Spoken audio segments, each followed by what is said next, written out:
લીધા ફોટા? હા લીધા. 6 હા સાહેબ. મેં ટાઈપ જ કરેલા હો. હા એટલે સવારે પેલા લેટેસ્ટ આપે લેટેસ્ટ. હા લેટેસ્ટ. લેટેસ્ટ બે સુધરની છેલ્લા આવ્યા એક અને 4 આગલા ચોખ્ખા લખ્યા વગરના જોવા દો. પછી લખીને તમે કીધું તો એવું આપી દીધું, ખબર છે? તમે કીધું તો એવું લખીને આપી દીધું. મેં વાંચ્યું કાલનું. હા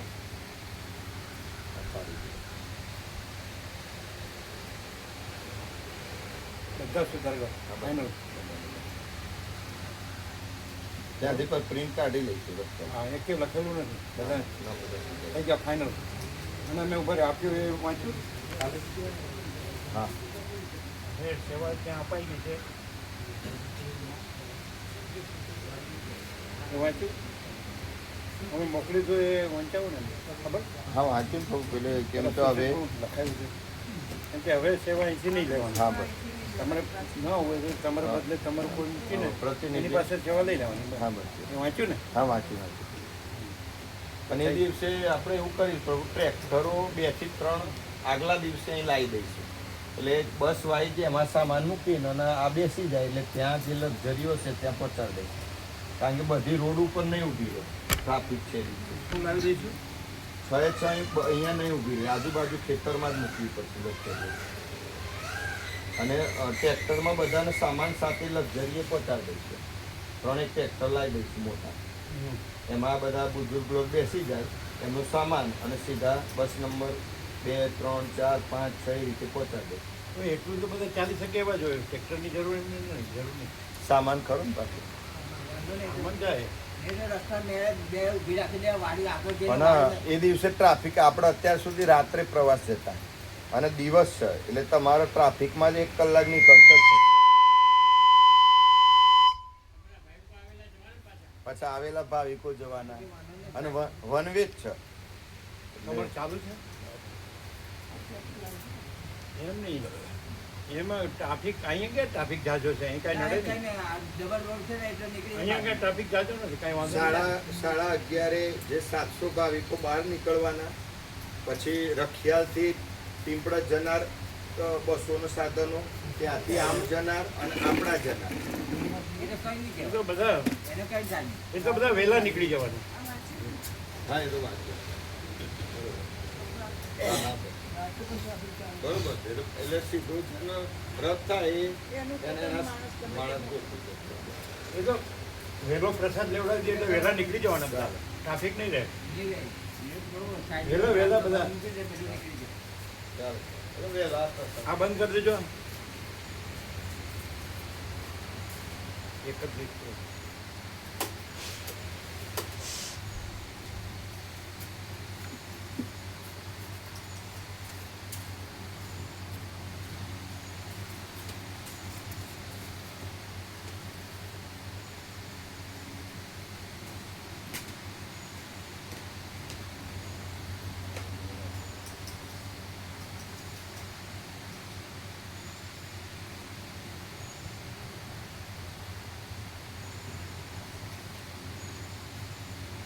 શેનો અવાજ આવ્યો? પંખાનો. ને આમાં અવાજ જોરથી આવ્યો એ પહેલા આવ્યો. ઓમ બરાબર છે. ઓમ ઓમ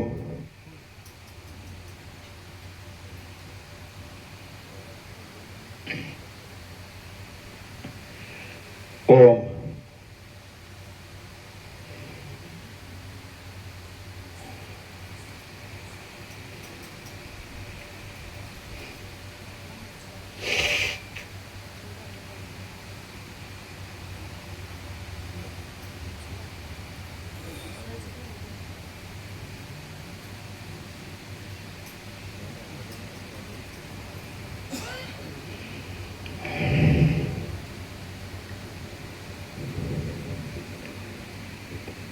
परम चिदाकाश परम ज्योति अखंड ज्योति महाचिदाकाश स्वयं प्रकाश संपूर्ण प्रकाश पूर्ण ब्रह्म अनंत तेजघन अनंत चिदघन परमाकाश केवल अनंत शुद्ध तेजघन परमाकाश अखिल आत्मा पूर्ण ब्रह्म परमात्मा परम चिदाकाश परम ज्योति अखंड ज्योति अनंत पूर्ण परम चिदाकाश परम शांति स्वयं सिद्ध स्वयं प्रकाश स्वयं पूर्ण स्वस्वरूप यही सब कुछ है, इसके सिवा कुछ नहीं है। शून्यभास अनंत कोटि महाकल्पो है ही नहीं।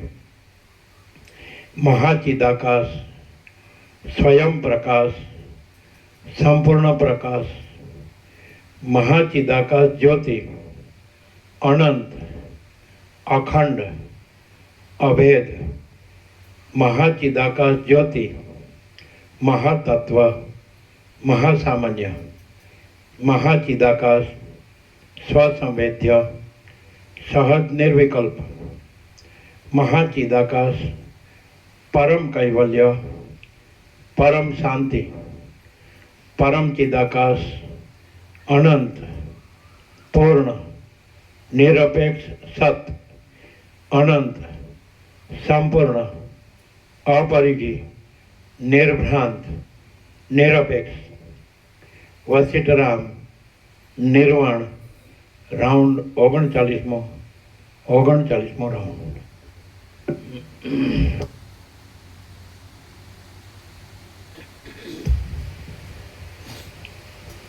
आद्य परब्रह्म सद्गुरु देव की जय। ओम श्री परमात्मने नमः।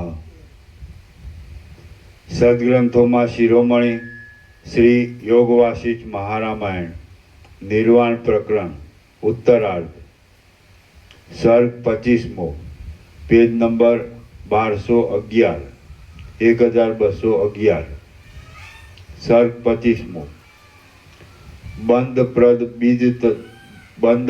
બીજ ચતુષ્ટય અને તેના નાશનો ઉપાય। આ 25મા સર્ગમાં પરમાત્માને વિશે માત્ર અવિદ્યા વડે ઉત્પન્ન થયેલ જીવને બંધાઈ જવાનું બીજ ચતુષ્ટય કહેવામાં આવશે અને વિદ્યા એટલે જ્ઞાન એ બીજોને બાળી નાખનાર છે એ કહેવાશે। વશિષ્ઠ બોલ્યા, પ્રથમ તો ઇન્દ્રિયો વડે વિષયોનો ઉપભોગ કરવા રૂપી સંકલ્પ સ્ફુરે છે, પછી એ વિષયોનો વિયોગ થતાં તેના ગુણો સ્મરણમાં આવતા ચિત્તમાં વારંવાર તેની ભાવના થયા કરે છે, પછી ચિત્તમાં તેની દ્રઢ વાસના બંધાય છે અને તેને લીધે મરણકાળમાં પણ ભાવિ દેહ આદિને પેદા કરવામાં અનુકૂળ એવી સ્મૃતિ થાય છે। એ ચાર બીજ આ સંસારની અંદર સર્વ અનર્થોના બીજરૂપ છે. ખરી રીતે એ પોતે મિથ્યા છે, છતાં ફક્ત અવિદ્યાને લીધે જ એ પદાર્થ રૂપે ભાસી રહે છે. ઇન્દ્રિયો વડે વિષયનો ઉપભોગ કરવા રૂપી સંકલ્પ જ પદાર્થોમાં સુખ બુદ્ધિ પેદા કરી વારંવાર ભાવના થવાના મૂળ રૂપ થાય છે એમ તમે સમજો. તેની અંદર જ સર્વ દોષોનો સમાવેશ રહેલો છે. જેમ ફૂલ, પાંદડા વગેરે સાથે આખી લતા વસંત ઋતુમાં પ્રવૃત્ત થનારા પોતાના રસમાં સૂક્ષ્મ રૂપથી રહેલી છે, તેમ સર્વ આપત્તિઓ સૂક્ષ્મ રૂપે તેની અંદર જ રહેલી છે. આ અતિ વિકટ સંસાર માર્ગમાં વાસનાઓના વેગને વશ થનારા જીવોના અનેક ચરિત્રો અને વૃત્તાંતોનો સમુદાય વિચિત્ર તરેના પ્રવાહો વડે નિરંતર ચાલ્યા કરે છે. જેમ વસંત ઋતુના અંતમાં ધીરે ધીરે પૃથ્વીનો રસ ઓછો થઈ જાય છે, તેમ વિવેકી પુરુષની પણ આ સંસારરૂપી ભ્રાંતિ વાસનાઓ સહિત ધીરે ધીરે ક્ષીણ થતી જાય છે. જેમ વનની અંદર ફેલાઈ રહેલી કેળોના વનમાં વસંત ઋતુ રસના સમૂહને ઉત્પન્ન કરે છે, તેમ વાસના જ આ સંસારરૂપી કાંટાવાળા સલ્લકી નામના વેલાની વૃદ્ધિ કરે છે. અજ્ઞાનના આશ્રયરૂપ જીવ ચૈતન્યની અંદર જેમ પૃથ્વીમાં વસંત ઋતુનો રસ વન રૂપે પ્રકટ થઈ જાય છે, તેમ વાસનારૂપી રસ સંસારરૂપી અંધાપા કૌંસમાં અજ્ઞાન તરીકે ઉદય પામે છે. સર્વ દ્રશ્ય માત્રથી રહિત શુદ્ધ ચૈતન્ય પરમાત્મા વિના બીજું કશું છે જ નહીં. સર્વ દ્રશ્ય માત્રથી રહિત શુદ્ધ ચૈતન્ય પરમાત્મા વિના બીજું કશું છે જ નહીં. જેમ અનંત આકાશની અંદર શૂન્યતા વિના બીજું કાંઈ નથી, તેમ અનંત પરમાત્મામાં પણ જગત આદિ બીજું કશું સત્ય નથી. સાક્ષી રૂપે સર્વદા સ્ફુર્યા કરતો ચૈતન્ય આત્મા દેહ ઇન્દ્રિય આદિથી જુદો નથી અને તેથી જુદો દેખાતો પણ નથી. એવી રીતે એવી જે અનાદિકાળની ભ્રાંતિ છે તે જ અવિદ્યા રૂપે, ભ્રમ રૂપે અને સંસાર રૂપે ફેલાઈ રહે છે. જે પદાર્થ અસત્ય હોય અને ભ્રાંતિ વડે જ ખડો થઈ જઈ બાળકને ભ્રાંતિ વડે જોવામાં આવતા વેતાળની પેઠે સત્ય દેખાતો હોય તે જ્ઞાન થતાં તરત નષ્ટ થઈ જાય છે. ચેતન સત્તા સર્વત્ર એક છે, છતાં દ્રશ્ય ઉપાધિને લીધે જુદી જુદી જણાય છે. એ સર્વ દ્રશ્ય સંબંધી દ્રષ્ટિનો બાદ થઈ જાય છે ત્યારે સર્વના સાર રૂપ ચેતન તત્વ જ બાકી રહે છે. આથી જેમાં આખી પૃથ્વી ઉપરની નદીઓના સમૂહો સમુદ્રમાં એક રૂપ થઈ જાય છે, તેમ તે સર્વ પરમાત્મામાં એક રસ રૂપ થઈ જાય છે. જેમ માટીથી બનાવેલા માટીના પાત્રો માટીથી જુદા જોવામાં આવતા નથી, તેમ આ સર્વ દ્રશ્યજાળ ચિન્મય અને ચૈતન્યની સત્તા વડે સત્ય હોવાથી ચેતન તત્વથી જુદી દેખાતી જ નથી. જે વસ્તુ જ્ઞાન વડે જાણવામાં આવે છે તે જ્ઞાન રૂપ જ કહેવાય છે. અજ્ઞાન પોતાનાથી વિરુદ્ધ રૂપવાળું હોવાથી તે જ્ઞાન વડે જુદા રૂપે જણાતું જ નથી અને તેને લીધે ચિદરૂપ જ્ઞાન વિના બીજું કશું છે જ નહીં.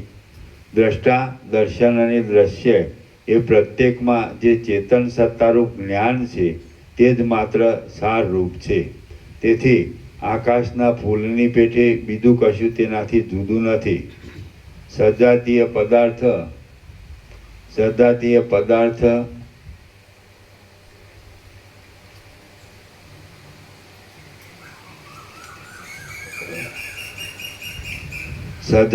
પદાર્થ રહેલા સર્પના મસ્તકના મણિ વડે પ્રકાશમય થઈ રહેલી કોઈ અંધારી ગુફાની અંદર સર્પ નહીં દેખવામાં આવવાથી રત્ન લેવાની ઈચ્છા કરનારા પુરુષને ગુફાની અંદર પ્રવેશ કરાવી સર્પદંશ આદિ દ્વારા તે છેતરે છે.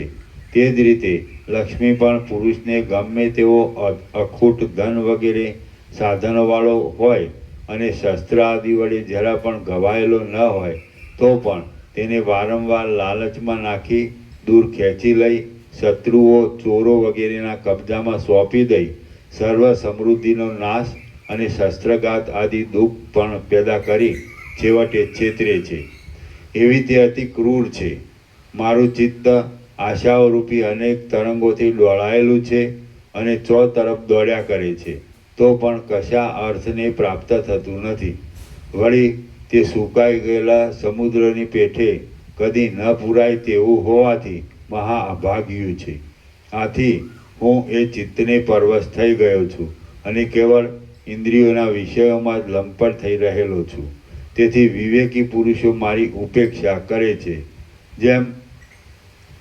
જેમ ગુંદાનું ઝાડ અપવિત્ર જગ્યામાં રહેલું હોય અને કાંટાવાળું હોય, તેમાં ચિત્ત પણ મળ, મૂત્ર, રક્ત, માંસ આદિથી મહા અપવિત્ર એવા દેહમાં રહેલું છે અને દુર્ગુણરૂપી અનેક કાંટાવાળું છે. તાત્વિક દ્રષ્ટિએ તો તે સાવ મિથ્યા જ છે, છતાં તે મોટા મોટા કર્મોના આરંભો કરી રહેલું છે. ધનંજય નામનો વાયુ જેમ નિરંતર દેહમાં ફર્યા કરે છે, તેમ એ ચિત્ત પણ પોતે ચંચળતાને લીધે નિરંતર ભ્રમણ કર્યા કરે છે. હું વારંવાર દેહ પડવાથી મરણ પામું છું, છતાં પણ મરણને નહીં પામેલું અને ઈચ્છેલો પદાર્થ નહીં મળવાથી શૂન્ય ચેષ્ટાવાળું એ ચિત્ત તો કેવળ દુઃખ ઉપજાવવા માટે જ ચો તરફ દોડ્યા કરે છે.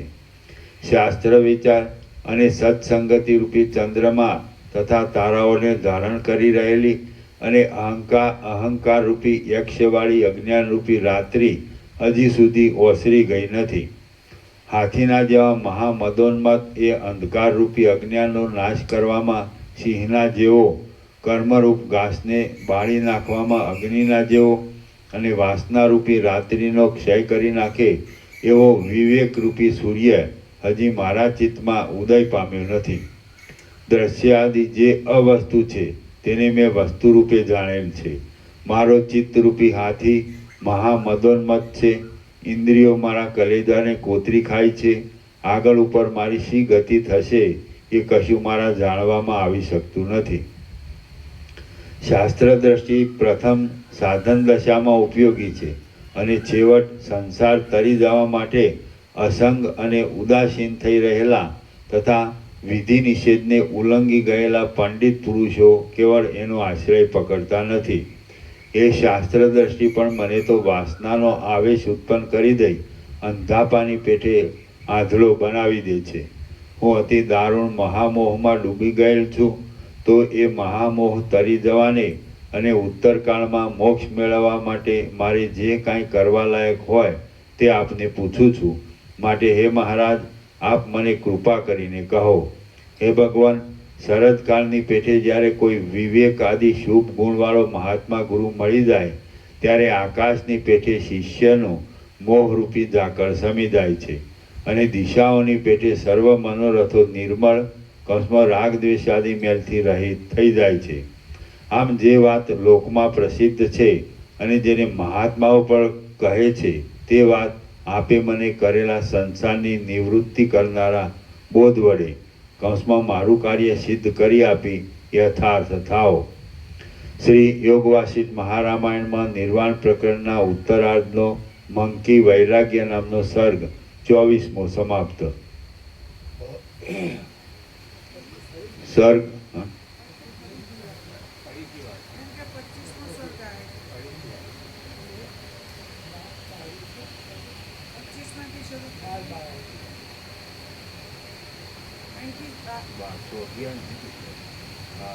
પછી ફરીથી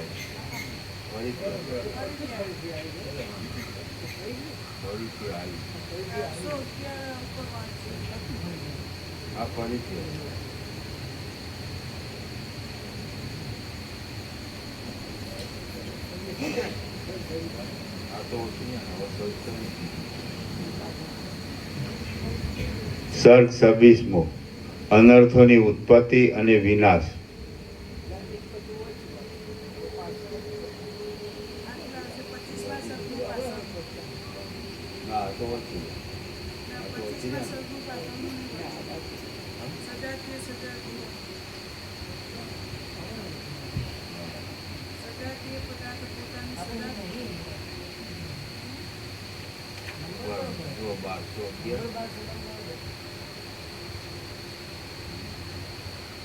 1211 આપણે ચાલુ કરીએ.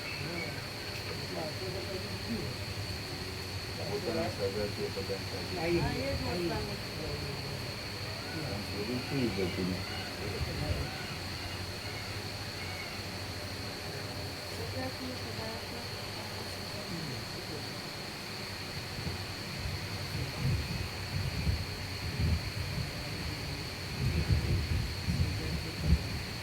અજ્ઞાન પોતાનાથી વિરુદ્ધ રૂપવાળું હોવાથી તે જ્ઞાન વડે જુદા રૂપે જણાતું જ નથી અને તેને લીધે ચિદ્રૂપ જ્ઞાન વિના બીજું કશું છે જ નહીં.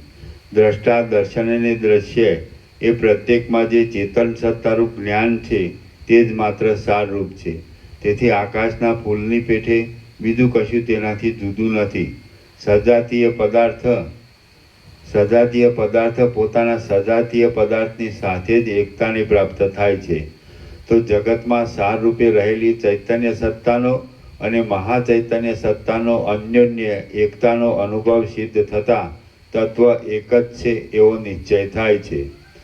જો કદાચિત લાકડું, પથ્થર આદિ જડ પદાર્થોનું ચેતનપણું ના હોય તો સસલાલું, શીંગડું આદિ અસત પદાર્થોનું તેની પેઠે સદાકાળ સ્ફુરણ ન થવું જોઈએ.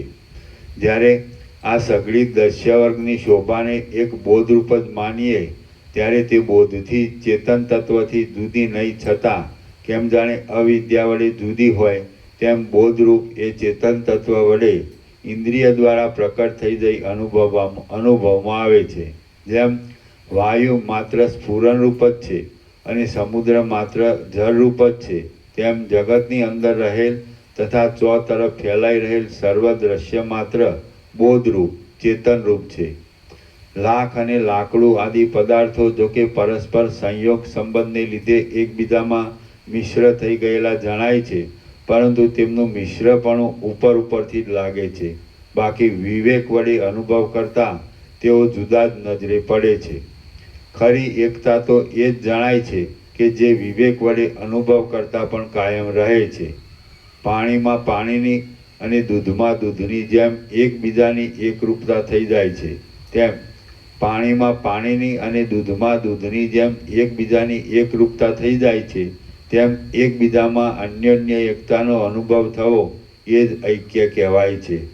તો દ્રષ્ટા અને દ્રશ્ય એ બંનેમાં રહેલી ચૈતન્ય સત્તાનું ઐક્ય જ સિદ્ધ છે. હું અમુક રૂપ છું એવો અહંકાર સ્ફુરી આવવો એ બંધ ઉત્પન્ન કરનાર છે અને હું એવું કાંઈ છે જ નહીં એમ જ્ઞાન થવું એ મોક્ષ આપનાર છે. માત્ર એટલો જ બંધ મોક્ષનો હેતુ છે.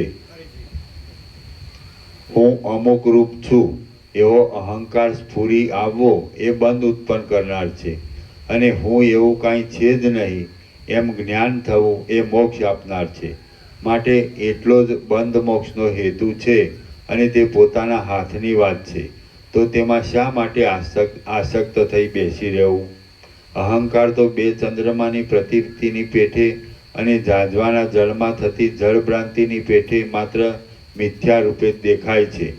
તેને શું ઉત્પન્ન થયેલ કહી શકાય કે અમુક મારું છે એમ ચિત્તમાં સ્ફુરણ થવું એ બંધકારક છે અને હું એવી કાંઈ વસ્તુ જ નથી, તો પછી મારું તો ક્યાંથી જ હોય એમ સમજાઈ જવું એ મોક્ષકારક છે.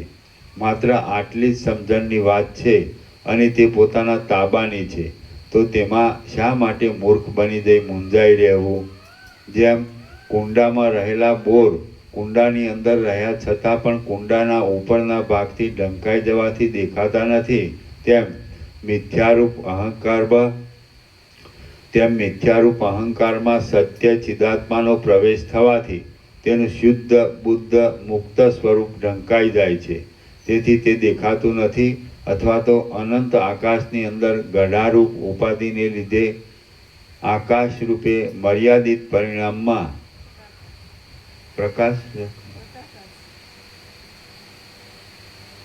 અનંત આકાશની અંદર ગઢારૂપ ઉપાધિને લીધે પ્રકાશ રૂપે મર્યાદિત પરિણામમાં આવી જવાપણું પ્રાપ્ત થાય છે. તેમ મર્યાદાથી પર આત્માની અંદર અહંકાર રૂપી ઉપાધિને લીધે મર્યાદાપણું પ્રાપ્ત થાય છે. આ બંને કોટી દ્વૈત સાધક હોવાથી અહીં ઘટતી નથી. કેમ કે જે સંબંધથી આત્માનું અહંકાર વડે ઢંકાઈ જવું કે મર્યાદામાં આવવું બને છે, એ સંબંધ જ અહંકારને આત્માથી કલ્પવા જતાં આત્માથી ભિન્ન વસ્તુનું મિથ્યાપણું હોવાથી સંભવતું નથી. આથી સિદ્ધ થાય છે કે અહંકાર પણ આત્માથી જુદી સત્તાવાળો નથી. માત્ર બે ચંદ્રમાની ભ્રાંતિની પેઠે એ અહંકાર આત્માની અંદર જ અવિદ્યા વડે ભેદની કલ્પના કરી લેવાથી સ્ફુરી આવે છે અને જાણે કે એ બંને એક જ હોય તેમ દેખાય છે. વાસ્તવિક રીતે જડ અને ચેતન એ બંને અંશોનું અહંકારાદિ રૂપે ભેગા થઈ જવું એ જ આત્મા છે. પણ આમ જો આત્માનું સ્વરૂપ માનીએ તો આ એક મોટો વિરોધ આવે છે. જો ચેતન અંશ જડ અંશમાં એકરૂપ થઈ જઈ મળી જાય છે એમ માનવામાં આવે તો સર્વ જડ રૂપ જ થઈ જતાં આત્મામાં સત્તા સ્ફૂર્તિ થવી ઘટતી નથી. હવે જડ અંશ ચેતન અંશમાં એક રસરૂપ થઈ મળી જાય છે એમ માનવામાં આવે તો સર્વ ચૈતન્ય થઈ જતાં જો કે સત્તાની સ્ફૂર્તિ સંભવે છે, પરંતુ ચેતન તત્વ પોતે નિર્વિષય હોવાથી તેનું સ્ફુરણ પણ નિર્વિષય થવું ઘટે છે. કેમ કે દરેક વસ્તુ જડ હોય કે ચેતન હોય, પરંતુ પોતાનું જે એક મૂળ હોય તેને તે કદી પણ છોડતી જ નથી. એ રીતે બંને જડ ચેતનનું એકબીજામાં મળી જઈ એક રૂપ થઈ જવાપણું અંધારાની અને પ્રકાશથી રાખજો થોડું. આ શું છે? આમ કરો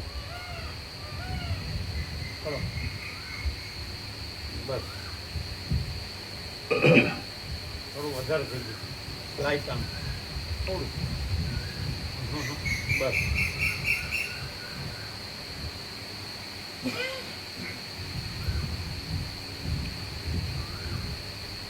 હવે જડ અંશ ચેતન અંશમાં એક રસરૂપ થઈ મળી જાય છે એમ માનવામાં આવે તો સર્વ ચૈતન્ય થઈ જતાં જો કે સત્તાની સ્ફૂર્તિ સંભવે છે, પરંતુ ચેતન તત્વ પોતે નિર્વિષય હોવાથી તેનું સ્ફુરણ પણ નિર્વિષય થવું ઘટે છે. કેમ કે દરેક વસ્તુ જડ હોય કે ચેતન હોય, પરંતુ પોતાનું જે એક મૂળ હોય તેને તે કદી પણ છોડતી જ નથી. એ રીતે બંને જડ ચેતનનું એકબીજામાં મળી જઈ એકરૂપ થઈ જવાપણું અંધારાની અને પ્રકાશની એકરૂપતાની પેઠે અન્યોન્ય અનુભવથી વિરુદ્ધ છે. વળી આત્મા તે સ્વભાવે ચેતન રૂપ છે, તે કદી પણ જડ હોઈ શકતો નથી. કેમ કે પદાર્થના સ્વભાવ કદી પણ બદલાઈ જતા નથી. ચેતનરૂપ આત્મા જે જડ અહંકારાદિ રૂપે જોવામાં આવે છે તેનું કારણ તો વળી બીજું જ અવિદ્યારૂપ છે. બાકી એ જડની ચેતન સાથે વાસ્તવિક એકરૂપતા તો સંભવતી જ નથી. વાસનાઓ અને અભિમાનો વડે વીંટાઈ રહેલા તથા સેંકડો દુષ્ટ વિકારો વડે ખેંચાઈ જઈ આમ તેમ દોડ્યા કરતા અવિવેકી પુરુષો પર્વત ઉપરથી નીચે પડેલી શિલાઓની પેઠે નીચા જતા જાય છે. વાસનારૂપી વાયુઓએ ખેંચી આમ તેમ લઈ જવાતા મનુષ્યરૂપી તૃણોને એવા તો જન્મ જરા મરણ નરક આદિ દુઃખો પ્રાપ્ત થાય છે કે તે વિશે બોલવા બેસીએ તો કંઈ પાર જ આવે નહીં. પોતાની વાસના ને અભિમાનને અનુસરી વિષયોમાં રાગ થઈ તે રસ વડે વિષયોની અંદર જ બંધાઈ જઈ આસક્ત થઈ રહેલા મનુષ્યો હાથમાંથી છૂટી ગયેલા દડાની પેઠે ખૂબ જ ભટકી છેવટ પાપોના યોગે નરકોમાં પડે છે અને ત્યાં યમની યાતનાઓને ઘણો લાંબો કાળ સહન કરવાથી તરફથી જર્જરિત થઈ જાય છે.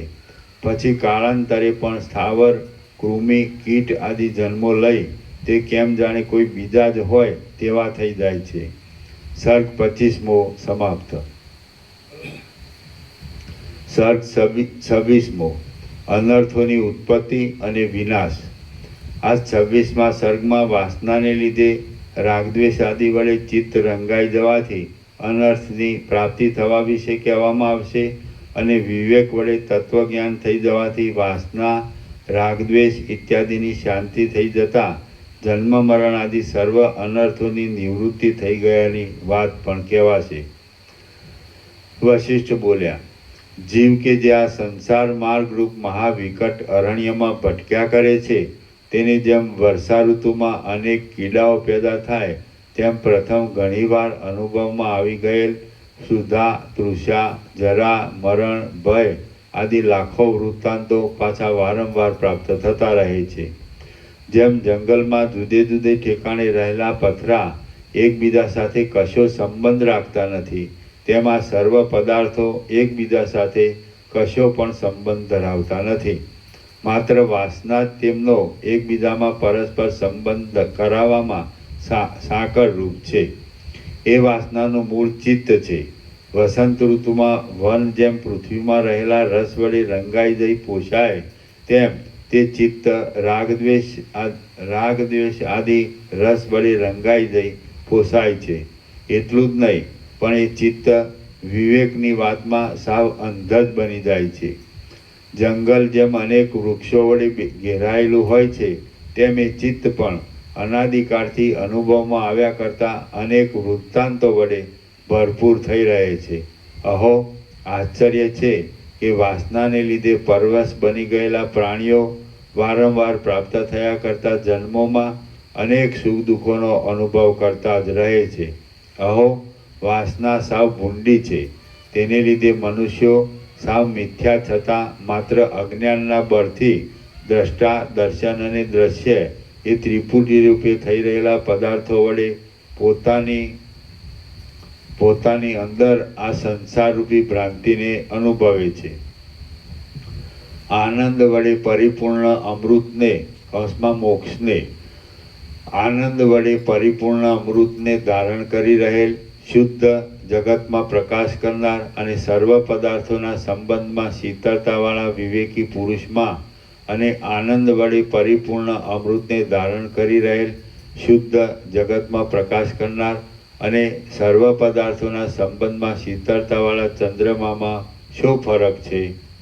આગળ પાછળ કશો પણ વિચાર કર્યા વિના જ ગમે તે જે કાંઈ સારીમાંથી વસ્તુ હોય તેની ઈચ્છા કરનાર અને મર્યાદાથી પણ રહિત થઈ ગયેલા મૂઢ પુરુષમાં અને તેવા જ સ્વભાવવાળા બાળકમાં શો ફેર છે?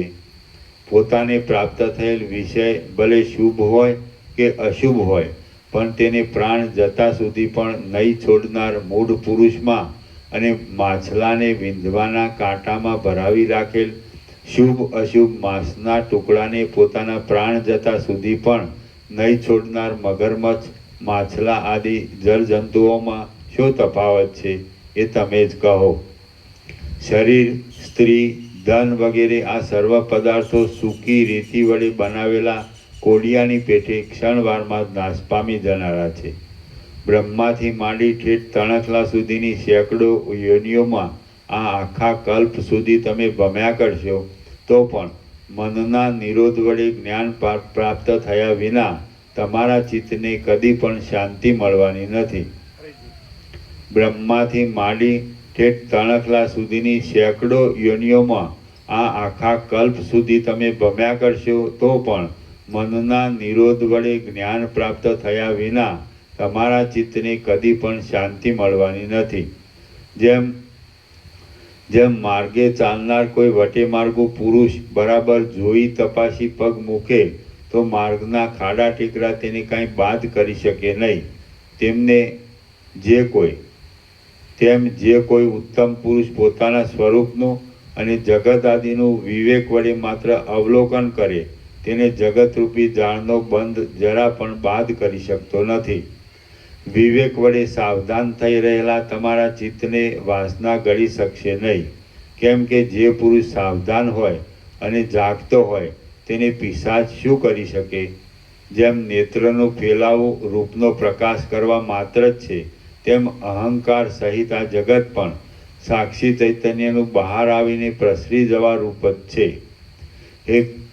એ કામ, ક્રોધ આદિ શત્રુઓનો નાશ કરનારા જેમ નેત્ર બંધ થતાં રૂપનો પ્રકાશ થવો અટકી પડે છે, તેમ વૃત્તિ દ્વારા બહિર્મુખ થઈ ગયેલા સાક્ષી ચૈતન્યને અંતર્મુખ કરીને પોતાના સ્વરૂપમાં સ્થાપવાથી સર્વ દ્રશ્ય વર્ગની પ્રતીતિ બંધ પડી જાય છે. પવન જેમ આકાશની અંદર પોતાના સ્વરૂપમાં ગતિને વિસ્તારી દે છે, તેમ શુદ્ધ આત્મચૈતન્ય જ અવિવેક વડે કાંઈક બહાર થઈ જઈ ચિદાકાશરૂપી પોતાના મહાવિસ્તીર્ણ આત્મ સ્વરૂપમાં જ અહંકાર સહિત સાવ મિથ્યા એવા આ જગતને ફક્ત ભ્રાંતિ વડે કલ્પના દ્વારા વિસ્તારી દે છે. ખરી રીતે આ જગત અસત્ય જ છે. બ્રહ્મ ચૈતન્ય તેને પોતાનાથી જુદું નહીં રચ્યા છતાં કેમ જાણે તેનાથી તે જુદું હોય અને સત્ય હોય તેવું થઈ રહેલ છે. બાકી તત્વદ્રષ્ટિએ જોતા તો માટી કે સોનામાંથી બનેલો ગાંઠ માટી કે સોનું આદિ પોતાની મૂળ ધાતુથી જુદો પાડી લઈ શકાતો નથી. આમ એ ઘટભાવ ભિન્ન નહીં છતાં માટી અને સોનું વગેરેમાં ભિન્ન રૂપે માત્ર કલ્પાયેલ જ છે. તેમ આ જગત પણ બ્રહ્મનો એક વિવર્ત હોવાથી તેની સત્તા બ્રહ્મ સત્તાથી જુદી પાડી શકાતી નથી અને તે બ્રહ્મથી જુદું નહીં હોવા છતાં બ્રહ્મના સ્વરૂપમાં જ અવિદ્યા વડે તેની ભિન્ન રૂપે કલ્પના કરવામાં આવી છે. જેમ આકાશનું સ્વરૂપ શૂન્ય માત્ર જ છે, પવનનું સ્વરૂપ ગતિ માત્ર જ છે અને તરંગ આદિનું સ્વરૂપ જળ માત્ર જ છે, તેમાં જગત ચિન્માત્ર જ છે. આ ત્રણેય લોક સ્વગત ભેદથી અને સજાતીય ભેદથી રહિત કેવળ શુદ્ધ બ્રહ્મરૂપ જ છે. આ ત્રણેય લોક સ્વગત ભેદથી અને સજાતીય ભેદથી રહિત કેવળ શુદ્ધ બ્રહ્મરૂપ જ છે. જેમ આકાશનું સ્વરૂપ શૂન્ય માત્ર જ છે, પવનનું સ્વરૂપ ગતિ માત્ર જ છે અને તરંગ આદિનું સ્વરૂપ જળ માત્ર જ છે, તેમાં જગત ચિન્માત્ર જ છે. આ ત્રણેય લોક સ્વગત ભેદથી અને સજાતીય ભેદથી રહિત કેવળ શુદ્ધ બ્રહ્મરૂપ જ છે અને શાંત ચિદાકાશ જ તેનું ખરું સ્વરૂપ છે એમ તમે સમજો. સ્વગત ભેદના નીચે ટાંચ છે. વેદાંત શાસ્ત્રમાં સ્વગત ભેદ, સજાતીય ભેદ અને વિજાતીય ભેદ એમ ત્રણ જાતના ભેદ માનવામાં આવે છે. તેમાં બ્રહ્મથી વિજાતીય કાંઈ વસ્તુ જુદી ન હોવાથી એ વિજાતીય ભેદ તો પ્રથમ જ અનેક યુક્તિઓથી દૂર કરી ચૂક્યા છે અને આગળના બે ભેદનો અહીં કંઠરવથી નિષેધ કર્યો છે. એ ત્રણેય ભેદ વિશે દ્રષ્ટાંતપૂર્વક પંચદશીમાં નીચે પ્રમાણે બતાવ્યું છે. આ ત્રણેય લોક સ્વગત ભેદથી અને સજાતીય ભેદથી રહિત કેવળ શુદ્ધ બ્રહ્મરૂપ જ છે અને શાંત ચિદાકાશ જ તેનું ખરું સ્વરૂપ છે એમ તમે સમજો. બાકી એ પરમાત્માના વિશાળ સ્વરૂપમાં માત્ર ભ્રાંતિ વડે જ આ ત્રણેય લોક જળમાં પ્રતિબિંબ રૂપે દેખાતા પર્વતની પેઠે દેખાય છે. પરમપદને પ્રાપ્ત થઈ ગયેલા શાંત જીવનમુક્ત પુરુષને અંદર એવી તો શીતળતા પ્રાપ્ત થાય છે કે તેની પાસે અમૃતમય અતિ શીતળ ચંદ્રમાં પણ ધગધગતા અગ્નિના અંગારા જેવો લાગે છે. જગત અત્યંત શાંત અને સર્વવ્યાપી પરમાત્મા રૂપ છે, તેમજ પોતાના અધ્યસ્થ સ્વરૂપથી શૂન્ય છે, તો પણ તેમાં એક પરમાત્માના મર્યાદા રહિત પ્રકાશ વિના વળી બીજો સૂર્ય, ચંદ્ર, તારા આદિનો પ્રકાશ શી રીતે ઘટી શકે? કયા સાધનોથી ઉત્પન્ન થાય? અને વળી તેનું બીજું જુદું સ્વરૂપ પણ કેવું હોય? જે સત્તા બ્રહ્મ શબ્દ વડે કહેવામાં આવે છે તે સર્વ પદાર્થ માત્રનું પોતાનું વાસ્તવ સ્વરૂપ છે અને તેનો કોઈ પણ પ્રકારે કશો પણ બાદ થઈ શકતો નથી. આ સર્વ તે અબાધ્ય બ્રહ્મ સત્તારૂપ જ છે, જેની અંદર બાધનો અનુભવ થાય છે. એવા જે કાંઈ આ નામરૂપ જોવામાં આવે છે તેમનો બાધ અને વધવું, ઘટવું, નાશ થવો વગેરે વિકારોનો સારી રીતે વિચાર કર્યા છતાં પણ તે નામરૂપો અમારા જાણવામાં આવતા નથી, કેમ કે તે આકાશ ફૂલની જેમ મિથ્યા જ છે. તમે મનનો બાધ કરી દઈ આત્મ સ્વરૂપને ઓળખી લઈ મહાશિલાની પેઠે સ્થિર અને શાંત થઈ રહો. મનનો બાધ થઈ જાય છે એટલે નામરૂપના આકારે થઈ રહેલા સર્વ વિકલ્પો તેમજ એ નામરૂપના પ્રમાણ રૂપે અનુભવ કરાવનાર ચક્ષુ આદિ ઇન્દ્રિય એ સર્વનો પણ અભાવ થઈ જાય છે. પરંતુ સાક્ષી ચૈતન્યનો તો કદી પણ અભાવ હોઈ શકતો નથી, કેમ કે તે તો જન્મ આદિ વિકારોથી રહિત અબાધ્ય બ્રહ્મરૂપ જ છે. એ અંગ મનનો બાધ કરી લઈ એ અંગ મનનો બાદ કરી દઈને આકાશના જેવા નિર્વિકાર, અસંગ અને અનંત આત્મા સ્વરૂપમાં સ્થિતિ રાખી રહેલા વિવેકી પુરુષને નામરૂપ દેખાતા જ નથી. કેમ કે નામરૂપ તો સ્વરૂપ સ્થિતિમાં પોતાનો દ્રઢ અભ્યાસ ન હોવાને લીધે જ સ્વપ્નમાં જણાતા અનેક વિકારોની પેઠે અનુભવમાં આવે છે. હિરણ્યગર્ભનું મન આ જગતને નિર્માણ કરનારું છે. તેને સાધન સામગ્રી વિના, વગર બિનતે આશ્રય વિના જ આ જગતરૂપી ચિત્ર પોતાના સંકલ્પ માત્રથી બનાવી દીધેલું છે. માટે એ માનસિક કાર્યમાં સ્વપ્ન આદિની પેઠે મનથી જુદો બીજો કોઈ કરતા પણ નથી. તેમ એ મનથી જુદું બીજું કાંઈ કાર્ય પણ નથી. સર્વ મનોમય જ છે અને તે જ્યાં જ્યાં જેવો જેવો વિસ્તાર કરે છે ત્યાં ત્યાં તે વસ્તુને આકારે પોતે જ થઈ રહે છે. એ રીતે દ્રશ્યનો અભાવ હોવાથી જે કાંઈ દ્રશ્ય રૂપે જોવામાં આવે છે તે સાવ અસત્ય જ છે. તેને લીધે કોણ કરતા છે, શું કાર્ય છે અને શું તેનું અધિષ્ઠાન છે? કાંઈ નથી. સર્વ મનનો વિલાસ માત્ર જ છે. હું સુખી છું એમ મન વડે માનવામાં આવે તો સુખીપણું છે, અને હું દુઃખી છું એમ મન વડે મનાય તો દુઃખીપણું છે. એમ સુખ અને દુઃખ તથા તેના સાધનરૂપ દેહ, સ્ત્રી, પુત્ર, ધન આદિ પાર્થિવ વિષયો એ સર્વ મનોમય છે અને તેને લીધે જ એ સર્વ જ્ઞાન થતાં શૂન્યરૂપ અથવા આત્મારૂપ જ જણાય છે. જેમ સ્વપ્નમાં અનુભવમાં આવતા પર્વતો સાક્ષી ચૈતન્યનો જ એક તરહનો વિવર્ત હોવાથી ચિદાકાશ રૂપ છે, છતાં તેઓ પાર્થિવ પૃથ્વીનો આકાર કહી શકાય છે. તેમ દેહ, ધન, સ્ત્રી, પુત્ર આદિ સર્વ પદાર્થો એક જાતનો ચેતનનો જ વિવર્ત હોવાથી ચિદાકાશ રૂપ જ છે, છતાં પણ તેઓ પાર્થિવ રૂપે થઈ રહેલ દેખાય છે. અહંકાર પ્રકટ થાય છે એટલે ઉત્પન્ન થવું, વધવું, ઘટવું, નાશ થવો ઇત્યાદિ ભાવ વિકારોને ભ્રાંતિ વડે ધારણ કરી રહેલી જગતની સર્વ પદાર્થની સત્તા ખડી થઈ જાય છે. પછી વિવેક વડે અહંકારનો અભાવ અનુભવવામાં આવે છે તો એ જગતના પદાર્થોની સત્તાનું પોતાનું મૂળ સ્વરૂપ બ્રહ્મમાં કૌંસમાં જળનો પરપોટો જેમ જળમાં સમી જાય તેમ સમી જાય છે અને કંઈ તાપ નહીં ઉપજાવતા તે મહાશાંતિ આપનાર થાય છે. જેમ કડાના નામ અને રૂપ એ બંને સુવર્ણથી જુદા નથી, તેમ તમે જે શાંત આત્મારૂપ છો તેનાથી અસત્ય અહંકાર પણ જુદો નથી. મુક્ત થઈ ગયેલો સર્વ સંકલ્પ વિકલ્પોના મૂળરૂપ મનથી રહિત મૌનને નિસંકલ્પ દશાને ધારણ કરી રહેલો, કર્મો કર્યા છતાં પણ કર્તાપણાના અભિમાનથી રહિત હોવાને લીધે અકર્તા અને અંદર શીતળતાવાળો વિવેકી પુરુષ શૂન્ય જેવો હોવા છતાં પોતાના સ્વરૂપના આનંદ વડે પરિપૂર્ણ રહી શાંત થઈ રહે છે. પ્રારબ્ધ યોગે પ્રાપ્ત થયેલ વ્યવહાર કર્યા કરતો હોવા છતાં પણ વાસના નહીં હોવાને લીધે યંત્ર વડે બનાવેલ શિલા આદિની પ્રતિમાના શરીરની પેઠે કર્તાપણાના અભિમાન વિનાનો જીવનમુક્ત પુરુષ શાંત જ રહે છે. જેમ હિંચકાના પારણામાં સૂઈ રહેલા બાળકના અવયવો પોતાના દેહના ધ્યાન વિના જ વખતે આડા અવળા થઈ જાય છે અથવા કોઈ વખત એમને એમ જ નિષ્ક્રિય પડ્યા રહે છે, તેમ પોતાના આત્મ સ્વરૂપને ઓળખી ગયેલા જીવનમુક્ત પુરુષના અવયવો પણ પોતાના દેહાદિના સંયોગ વિના જ વખતે પ્રારબ્ધને અનુસરી ક્રિયા કર્યા કરે છે અથવા વખતે એમ જ નિષ્ક્રિય પણ થઈ રહે છે.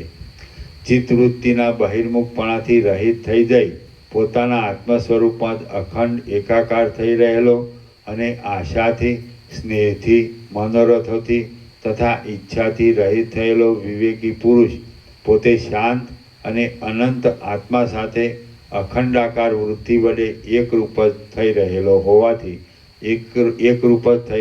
હોવાથી તેને દેહાદિનું અનુસંધાન ક્યાંથી જ હોય. દ્રષ્ટા, દર્શન અને દ્રશ્ય એ ત્રિપુટીનો બાદ કરી દઈ કેવળ પોતાના નિરાકાર સ્વરૂપમાં સ્થિતિ રાખનારા જ્ઞાન દ્રષ્ટિ વડે યથાર્થ આત્મ સ્વરૂપને જાણી રહેલા અને નિષ્પૃહ એવા વિવેકી પુરુષને દેહાદિકનું અનુસંધાન ક્યાંથી થાય? દરેક પદાર્થની ઈચ્છા થવી એ જ દ્રઢ બંધ છે, અને તેમાં સર્વથા વૈરાગ્ય થવો એ જ મુક્તપણું છે. તો પછી પૂર્ણ કામતારૂપી વૈરાગ્ય દશામાં વિશ્રાંતિ પામેલા તત્વજ્ઞ પુરુષને કોની અપેક્ષા રહે? આ પાર્થિવ શરીર પોતાના સ્વપ્નમાં દેખાતા શરીરની પેઠે સાવ મિથ્યા અને ભ્રાંતિ માત્ર જ છે. તો પછી શા માટે ઈચ્છા ઉત્પન્ન થાય? શી ઈચ્છા થાય? કોને થાય? અને તે શા માટે પેદા થાય? માટે આત્મજ્ઞાન વડે શોભતો જ્ઞાની પુરુષ સર્વ ઈચ્છાઓથી, સર્વ કૌતુકોથી અને સર્વ પીડાઓથી રહિત થઈ જઈ ફક્ત પોતાના આત્માનંદમાં સ્થિર થઈ રહે છે.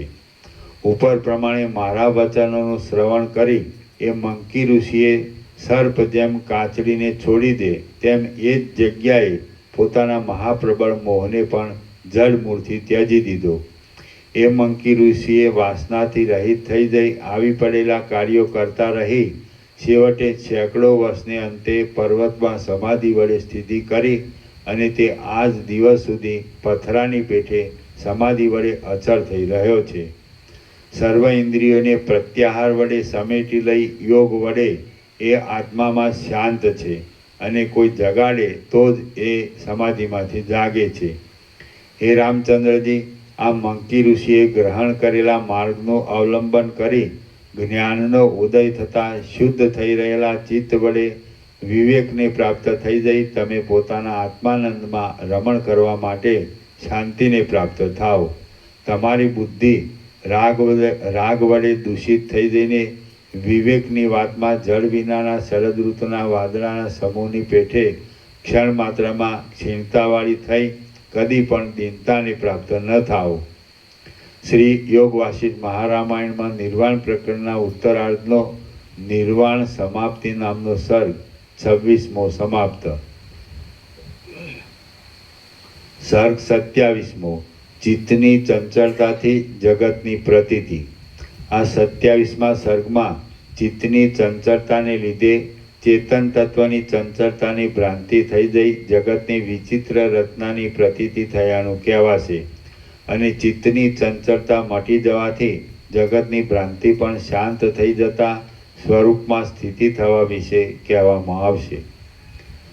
વશિષ્ઠ બોલ્યા, વિવેક વડે ચિત્તને શાંત રાખી પ્રારબ્ધ યોગે જે કાંઈ આવી મળે તેનું ગ્રહણ કરી લઈ તમે મુક્ત થઈ રહો ને સ્ફટિકમાંથી બનાવેલા પ્રતિમા પુરુષની પેઠે તમે છો એમ દેખાતા છતાં પણ સંકલ્પાદિથી રહિત હોવાને લીધે નથી જેવા થઈ રહો.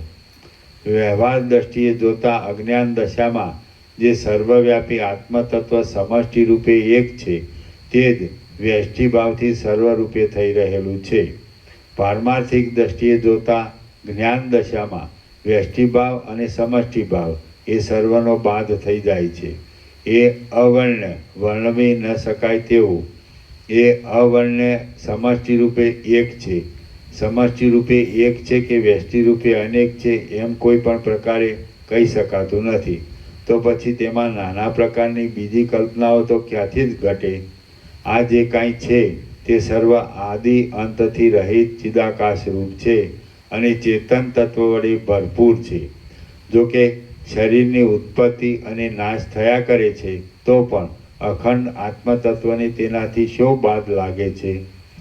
જડ જગતની રચનાઓ અને જડ દેહાદિકની ચેષ્ટાઓ ચિત્તની ચંચળતાને લીધે જ પ્રતીતિમાં આવે છે. યોગ વડે ચિત્તની ચંચળતા જતી રહે અને તે આત્મામાં સ્થિર થઈ રહે તો તરંગો જેમ જળમાં સમી જાય તેમ એ સઘળું આત્મામાં સમી જાય છે. વિચાર કરતા તરંગ જેમ જળરૂપ જણાય તેમ એ સર્વ પણ છેવટ વિચાર દ્વારા આત્મારૂપ જ જણાય છે. જેમ ધોળા વાદળામાં વસ્ત્રની ભ્રાંતિ લાવવી એ યોગ્ય નથી, તેમ હું આ દેહરૂપ છું એવી ભ્રાંતિ લાવવી એ પણ કંઈ બરાબર નથી.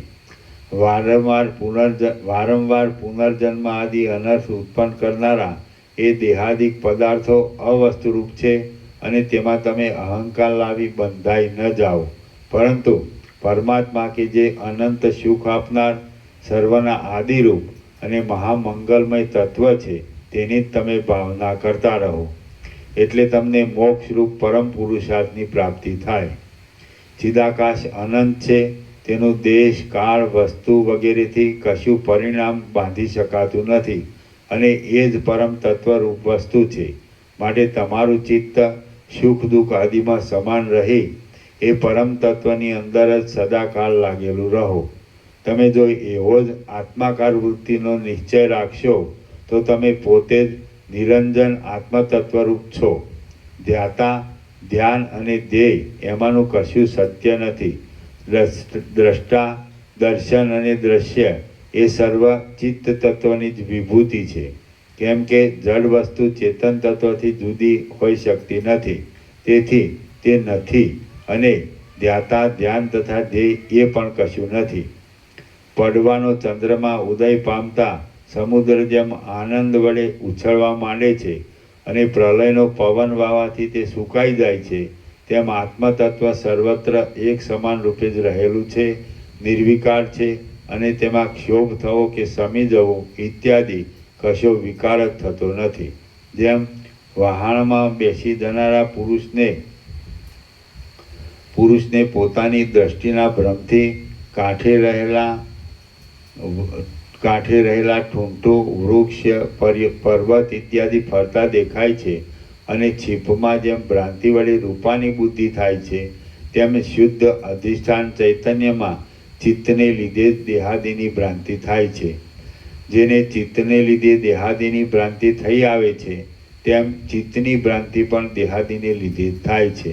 એવી જ રીતે એ અધિષ્ઠાન ચૈતન્યમાં જીવભાવ પણ દેહ, મન ઇત્યાદિના અધ્યાસને લીધે કલ્પિત જ છે. એ બધા ચેતન તત્વના વિવર્તો છે, તો પછી એ શુદ્ધ પરમપદમાં દ્વૈતની સંભાવના ક્યાંથી હોય? સ્વરૂપનું સંપૂર્ણ રીતે જ્ઞાન થઈ જાય તો આ સર્વ એક શાંત બ્રહ્મરૂપ જ જણાય છે. જ્ઞાન દ્રષ્ટિએ જોતા જગત આદિ કશું છે નહીં અને બીજી ભ્રાંતિ પણ નથી.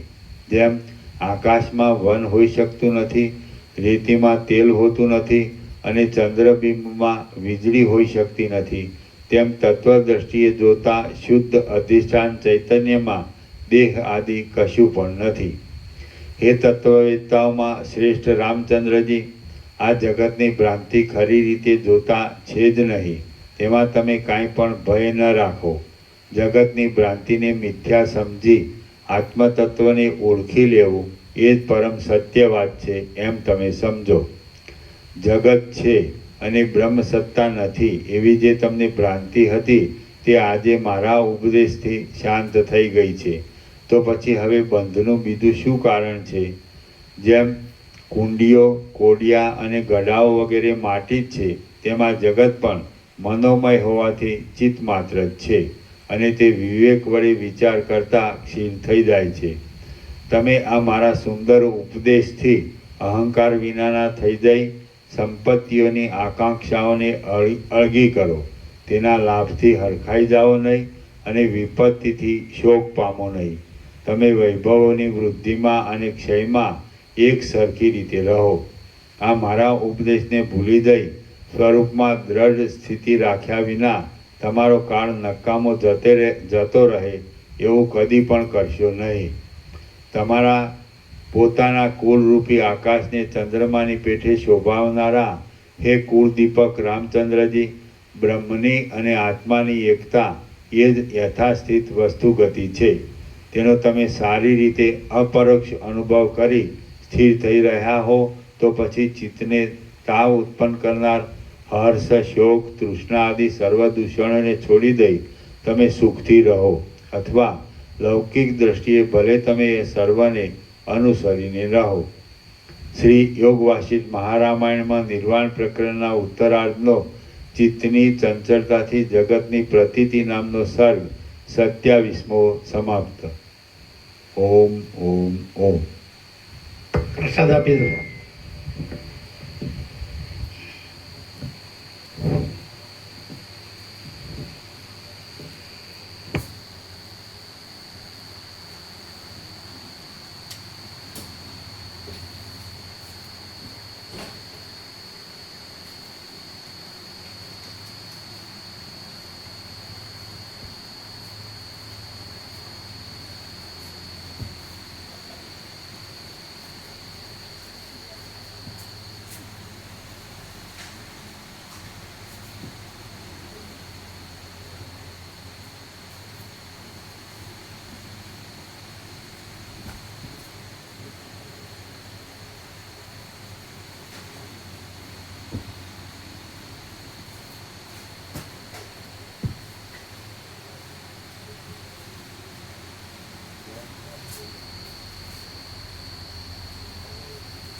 ના આપ્યો વેબ પ્રમાણે બિસ્કિટ આપ્યો વેબ પ્રમાણે બિસ્કિટ આપ્યો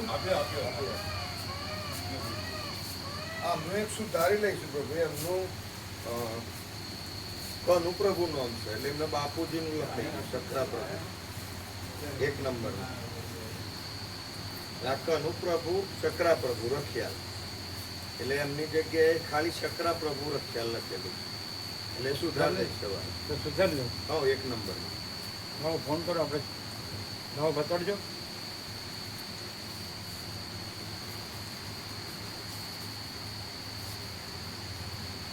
પેલા કોસંબરનું મગાવી લેજો સેવા પેલા દરરોજ પ્રભુની હોવ નહીં આ એક નંબરમાં મારી બાજુમાં છે ને કનુપ્રભુ છે અને એમના ફાસ્ટ નામ શકરા પ્રભુ એટલે કનુ પ્રભુ સકરા પ્રભુ લાવજો ફોન કરો સુશીલ પ્રભુ ફોન કરો એનું પ્રકાશ પ્રભુનું જે એમ કે ભાઈ લાવો સેવા લાવો બીજા કોની બાકી છે બાકી બધા આવી ગયો હું મંગાવી લઉં નહીં ભાવો એમ કે તમે બે જ બાકી છો 300માં બધાની આવી ગઈ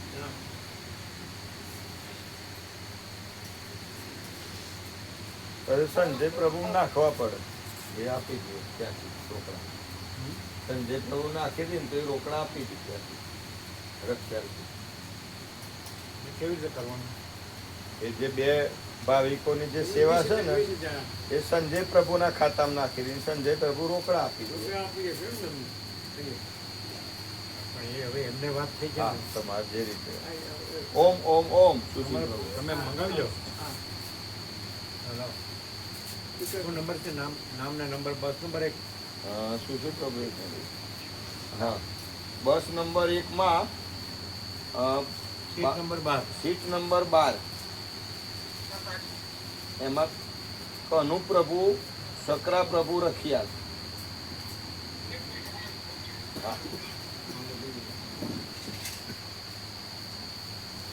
મંગાવી લે ઝટકે કેમ એ બેદાથી મોકલી હે બેદાથી આવે ને નાખી રોકડા પૈસા મોકલાય એટલે હા એમ તરત મોકલો કે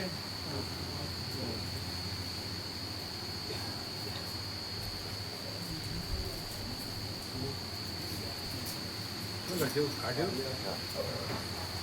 કેટલા નંબર છે સીટ નંબર સીટ નંબર 12 એમાં જે શકરાભાઈ છે ને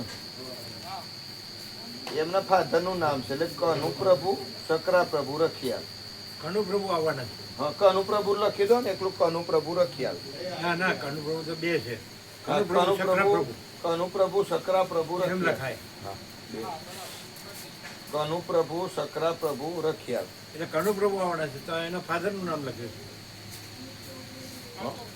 હાજી બસ બસ તમે શેરપુર મગાવી લે બે કોસંબા એટલે મેસેજમાં આપણે આધાર કાર્ડ લખ્યું છે ને સુશીલ પ્રભુ બસ બસ એટલે આ તો કદાચ ક્યાંક જરૂર પડે તો બાકી છે હાજી આનંદ મંગળ સહજ પરમ શાંતિ સહજ પરમ શાંતિ થઈ જશે હવે સારું રાખજો હા, બસ ઓમ ઓમ ઓમ હા. ઓમ કેડી ઓમ પ્રભુ ઓમ. લગાડો, કેડી પ્રભુ. એમાં પ્રભુ બસ વાઇઝ કરી દઈએ પેલું ઉપવાસ વાળા કેટલા આંકડો એટલે અમને તકલીફ ના પેલા પડે. કેડી પ્રભુ કરો તો ખરા મારા બાપ. એમને વાત તો કરીએ.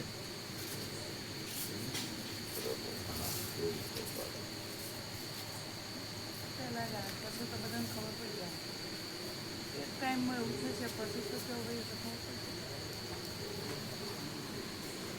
હા ઓમ ઓમ ઓમ કેડી પ્રભુ. ઓમ ઓમ ઓમ. પછી એવું મારું તમારે હવે તમારે 388 ની સેવા આવી ગઈ, બરાબર? કમ્પ્લીટ. તો હવે તમારું નામ છે તો બસવાળા. તેજલ પ્રભુ. તેજલ પ્રભુ. અમારે 128 તમે કીધું અમે એને સેવા આપી નથી, અમારે તો પછી એને 128 એમ? પહોંચે છે બધા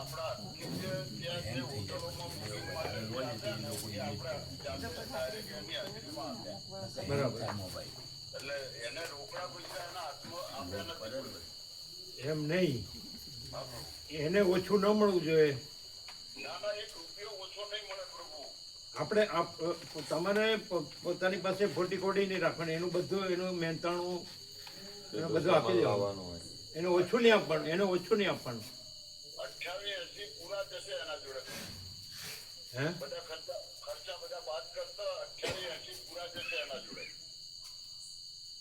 એને મળી જશે 28 એટલે એને મળી જશે 28 તેજલ. હા, પૂરા મળી જશે બરાબર. એને તો એમ તો હા હા.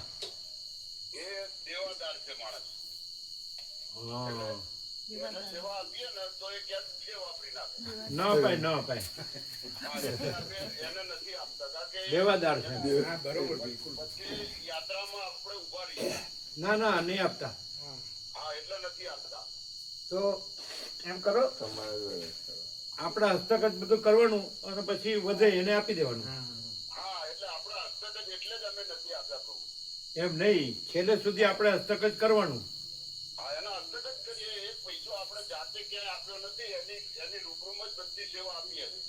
હા, એટલે પછી આખું એટલે જે પછી વધે એ આપી દેવાનું.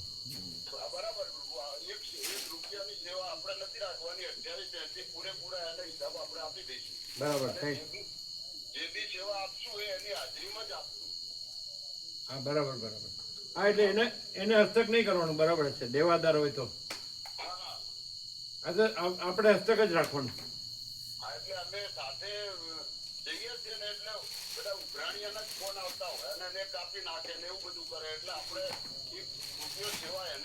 ન અપાય, ન અપાય. એને ફોન આવતા હોય ને ઉઘરાણી. હા, બિલકુલ. દેવાદાર હોય છે. એને એમ કરવાનું, તમારે છેલ્લે સુધી આપણે અહીંયા પહોંચે ને ત્યાં સુધી તમારે હસ્તક જ રાખવાનું અને પછી જે વધે એને આપી દેવાનું. બરાબર. પછી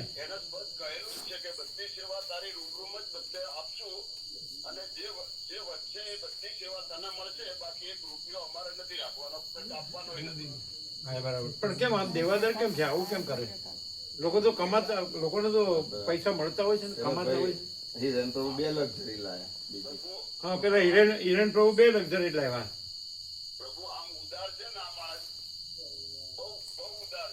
તમે જે શકો ઉદાર નો કહેવાય.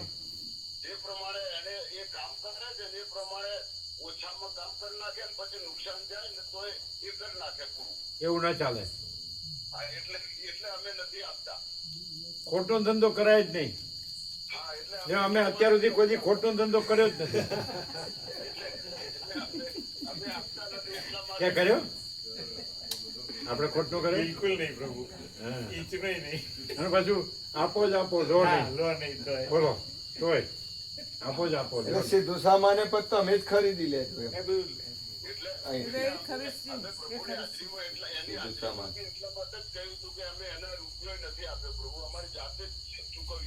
હા, બરાબર બરાબર. પણ એને કહેવાય કે આવું ન કરાય, દેવું ન કરાય, દેવું ન કરાય.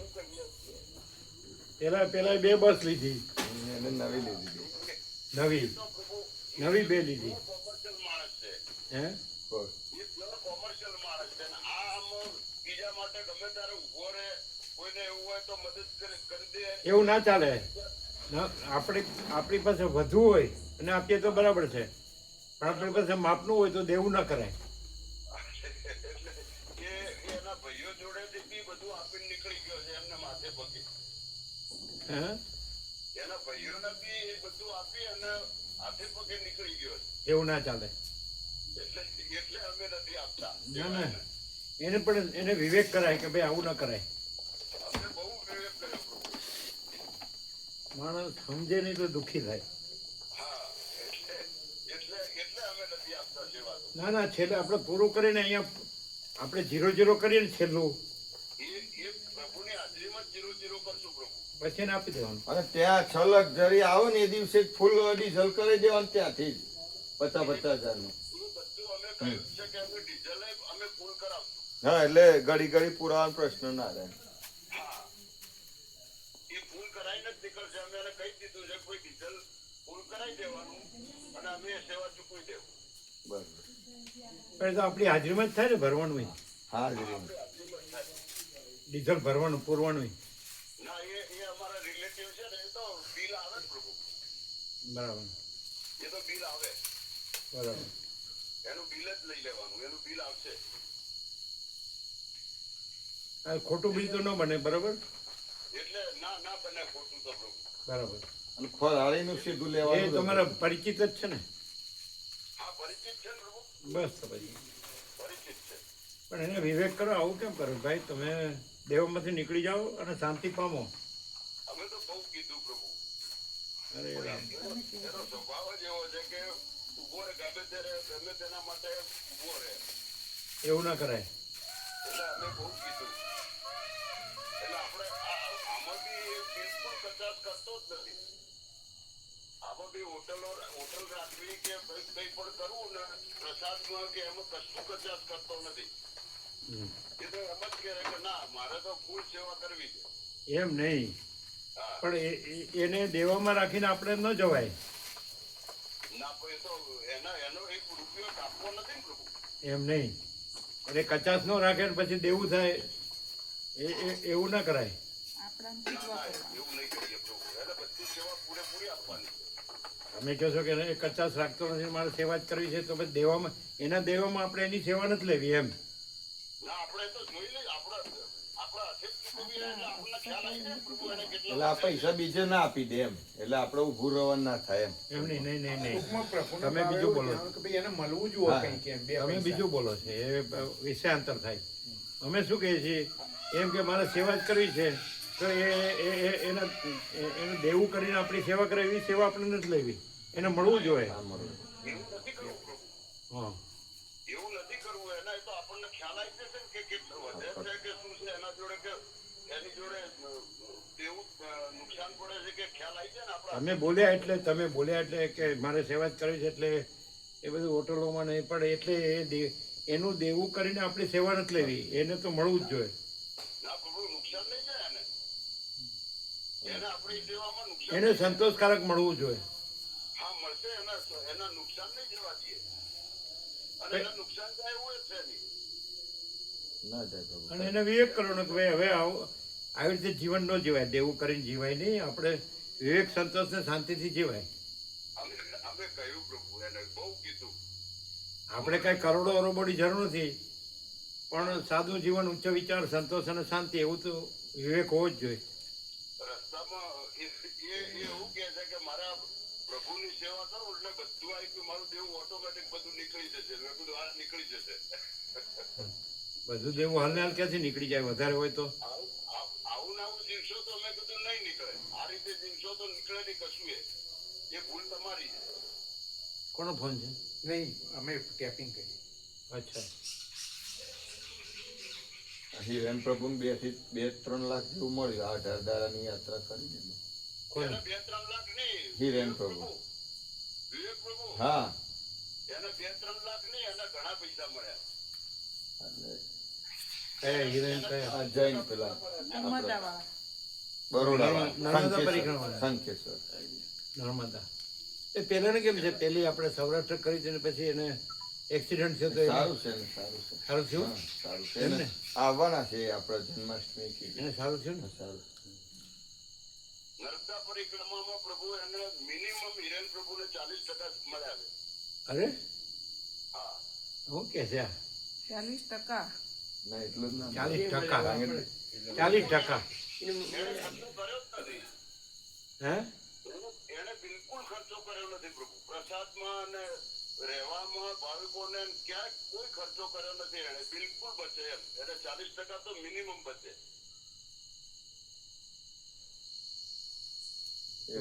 એટલું બધું તો ના મળે નહીં. બિલકુલ બચે સાહેબ પ્રભુ. અમને ખબર છે. અમે ગણ્યું હતું બધું. અમને મળશે ને, અમને તો આ ભાઈ ને મળવા. આને મળશે ને? આને 25% જ મળવું. આને પ્રભુ નુકસાન નહીં જાય. એને લાખ 2 લાખ મળશે.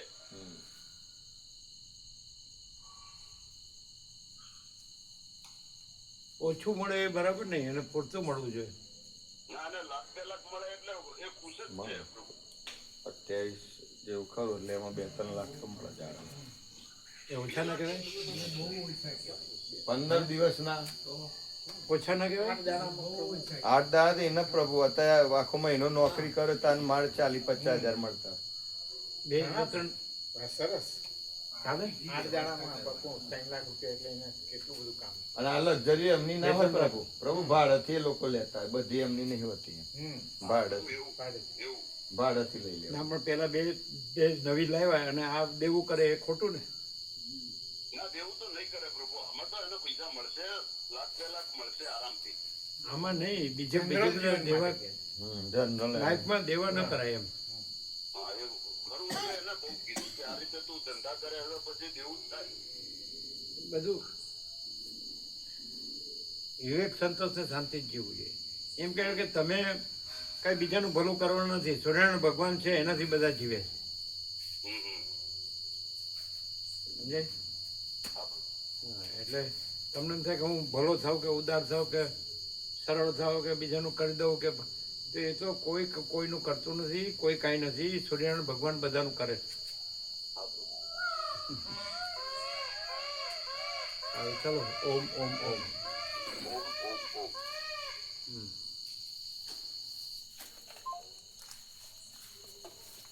બરાબર છે.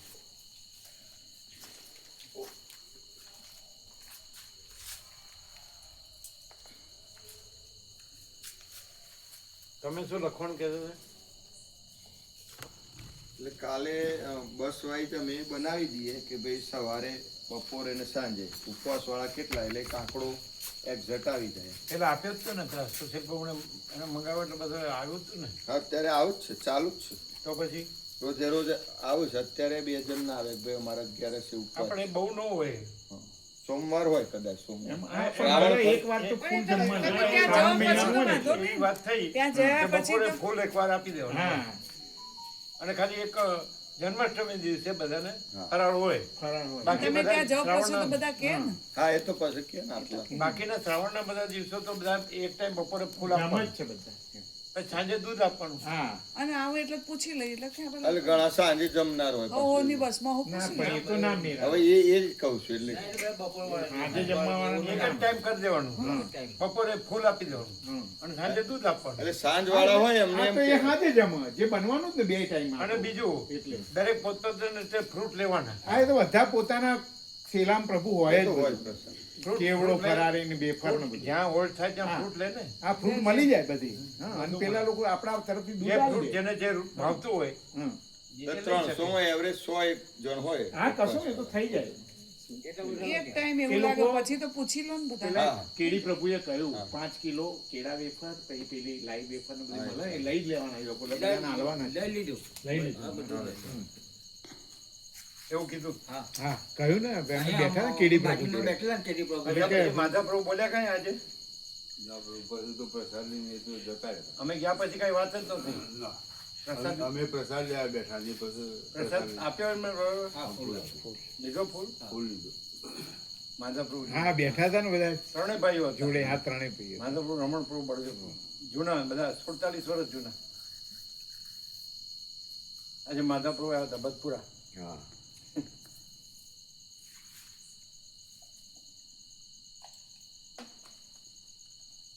આખો તત્વબોધ સાંભળ્યો અમે.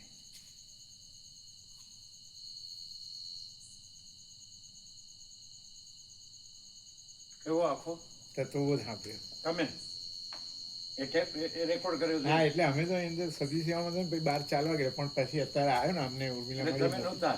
હું નહોતો અહીં, હા, પછી સાંભળો. પણ સાંભળ્યો આખો. કેવો છે? બહુ એકદમ આર પાર. કેટલો 1.5-2 કલાક?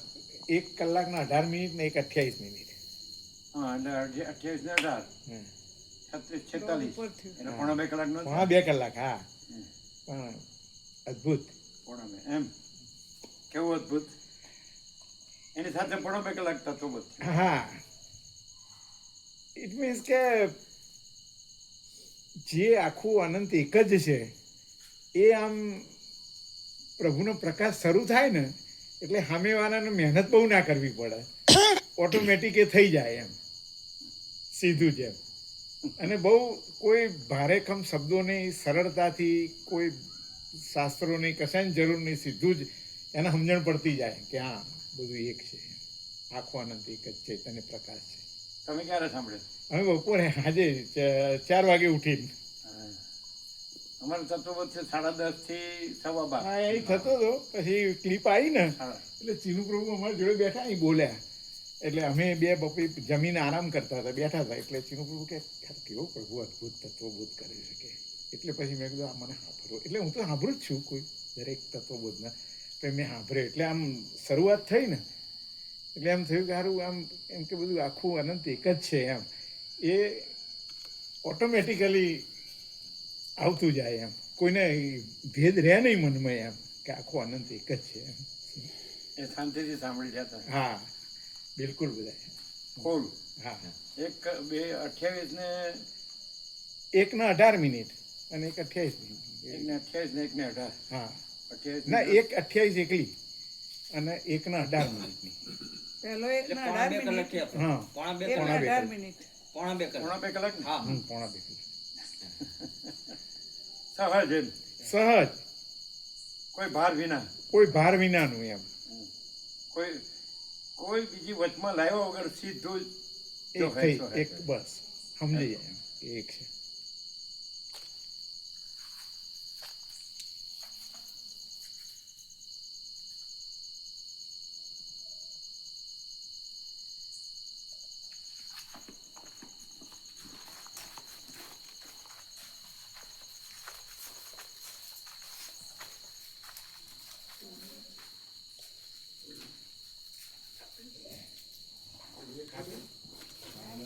બંધ કરી આ પાછળનો દીવાનો